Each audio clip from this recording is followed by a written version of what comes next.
Hello guys, pag-usapan lang natin ang breaking news. Ayon kasi sa balibalita, nakakaloka. Catherine Bernardo walang pinagbago sa pag-arte. Ganun pa rin si Catherine Bernardo. Ayon kasi sa mga bulong-bulungan.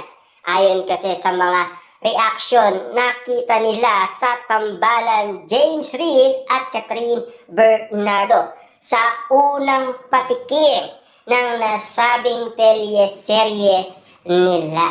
At nakita nila or na-review ang nasabing mainit-init na palabas ni Catherine Bernardo at James Reid.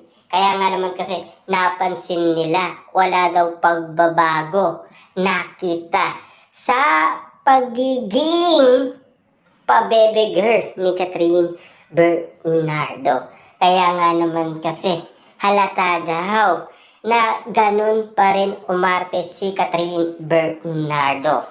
Wala talagang pagbabago. Ganun pa rin siya. Ayon kasi sa iba't ibang mga netizens. Yun kasi ang mga nakita nila. Alam nyo naman, 11 years ang nasilayan nila sa Katniel. Kaya alam ng iba't ibang mga tao ang mga ginagawa ni Catherine Bernardo patungkol umano sa pag-acting. Yan kasi ang mga nakikita at napapansin nila. Yan din ang suggestion nila kay Catherine Bernardo.